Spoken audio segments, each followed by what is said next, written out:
आगामी महानगरपालिका निवडणुकीची पार्श्वभूमीवर शिवसेना सक्रिय झालेली आहे आणि अर्थातच सचिव जे आहेत सिद्धेशजी कदम ते स्वतः आज पदाधिकाऱ्यांशी इथे संवाद साधत आहेत आणि अर्थात त्यांच्याकडनं जाणून घेऊया की पिंपरी चिंचवड महानगरपालिका अत्यंत महत्त्वाची महानगरपालिका, इथे आपलं प्रस्ताव राहिलेलं आहे, खासदार आहेत आणि मोठे मतदार आपला आहे, असं असताना यावेळेस काय रणनीती असेल आणि काय एकंदरीत आपण महायुती म्हणून लढतोय किंवा कसं या ठिकाणी आज प्राथमिकच पिंपरी चिंचवड महानगरपालिकेच्या अनुषंगाने आज या ठिकाणी बैठक आयोजित केली।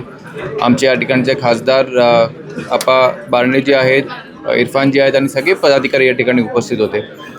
तयारी चांगली आहे, जोश आहे सगळ्यांमध्ये आणि नक्कीच येणाऱ्या महानगरपालिकेमध्ये महायुतीचा तिकडे भगवा फडकेल आणि आमची मनापासून अशी इच्छा आहे की महायुतीमध्ये जरी भगवा फडकला तरी महापौरचं असेल तर धनुष्यबाणाचा महापौर या ठिकाणी आम्हाला करायचा आहे।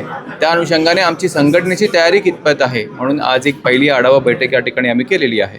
सिद्धेशजी, खरं तर तुम्ही तरुण आहात आणि तरुणांना राजकारणामध्ये संधी मिळावी असे अनेकांना वाटते। आपल्याही पक्षामध्ये अनेक तरुण आहेत, काय एकंदरीत तुमचा प्रयत्न असणार आहे तरुणांना अधिकाधिक संधी मिळावी? नक्कीच आज पिंपरी चिंचवड महानगरपालिकेमध्ये म्हटलं तर आपण हा शहरी भाग आहे, शहरामध्ये अनेक तरुण आहेत आणि आमच्या इथे सुद्धा विश्वजित बारणे हे चांगल्या प्रकारे एक तरुणांचं नेतृत्व या ठिकाणी करत आहेत, तर त्यांच्या माध्यमातून अनेक ठिकाणी चांगली उपक्रमसुद्धा राबवले जात आहेत। पण राजकारणामध्ये तरुणांनी यावं यासाठी आमच्यासारख्या व्यक्तींवर शिंदेसाहेबांनी ही मोठी जबाबदारी दिलेली आहे एका महानगरपालिकेची, त्याचं उदाहरण आपण इथे पाहताय। त्याचबरोबर मंडळाच्या माध्यमातून अनेक उपक्रमसुद्धा आमच्याकडून राबवले जातात, तर नक्कीच तरुणांनी राजकारणामध्ये यावं। पण कुठेतरी जे मागच्या काळामध्ये राजकारण गढूळ झालं त्याच्यामध्ये तरुणांनी कुठेतरी याच्यातून हात काढलेला, पण विश्वजित असेल, मी असेन किंवा मग माझे लहान बंधू योगेशजी असतील आणि आपले संसदरत्न श्रीकांत शिंदेजी हे सुद्धा एक तरुण असे राजकारणी आहेत। ह्या सगळ्यांना बघून नक्कीच तरुण आता मंडळी पुन्हा राजकारणामध्ये यायला लागले। शेवटी आपण जर राजकारणामध्ये आलो तरच आपल्याला समाजकारण करता येतं, हे मी तरुणांना नक्कीच समीकरणाची चर्चा आहे। खरं तर राष्ट्रवादी हे भाजपसोबत इथे लढेल की नाही यावर तर्कवितर्क लढवले जात आहेत, परंतु शिवसेनेसोबत राष्ट्रवादी असू शकते का? काही प्राथमिक बोलणी किंवा काही चर्चा या ठिकाणी आपले या ठिकाणचे आमच्या इकडचे वरिष्ठ नेते आणि खासदार आप्पा बारणे जे आहेत, नक्कीच पक्षश्रेष्ठींनी त्यांच्यावर ही जबाबदारी दिलेली आहे, तर त्याचा निर्णय बारणेसाहेब आणि पक्षश्रेष्ठी घेईल।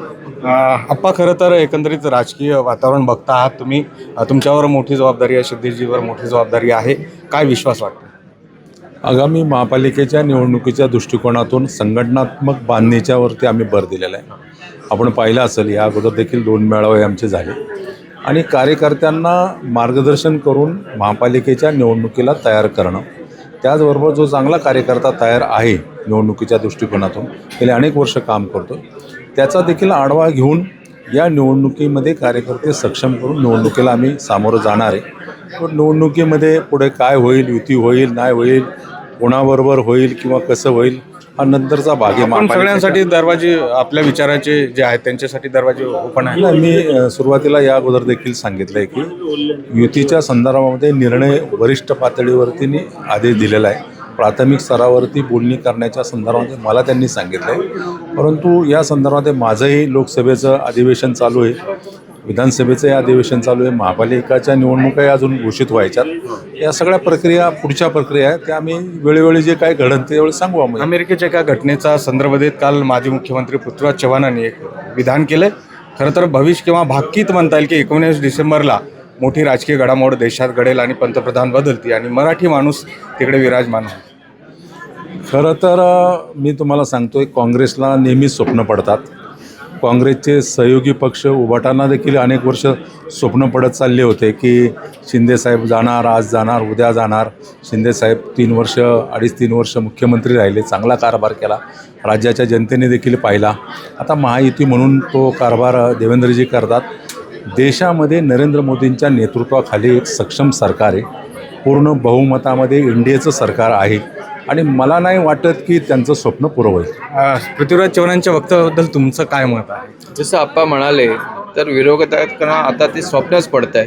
विरोधी पक्षनेता राज्यामध्ये नाही आणि जे केंद्रातले विरोधी पक्षनेते आहेत मला वाटतं त्यांना फक्त ते स्वप्न नगरीमध्येच राहतात म्हणून त्यांना असे स्वप्न पडतात। शेवटचा प्रश्न, सिद्धेजी किती जागांची तयारी करतो आहोत? युती होईल का हा पुढचा विचार आप्पा म्हणाले, आत्ता किती जागांची तयारी? 128 प्रभाग। त्यामुळे आपण बघतोय की पिंपरी चिंचवडमध्ये शिवसेनेने ज्या पद्धतीने आता येथे मोर्चा बांधणी केली आहे आणि 128 जागांसंदर्भामध्ये जी तयारी केलेली आहे, आगामी काळात नक्की काय होते याकडे आता सगळ्यांचं लक्ष लागलं. सुरेश पाटील, गोविंद वाकडे, न्यूज 18 लोकमत, पिंपरी चिंचवड.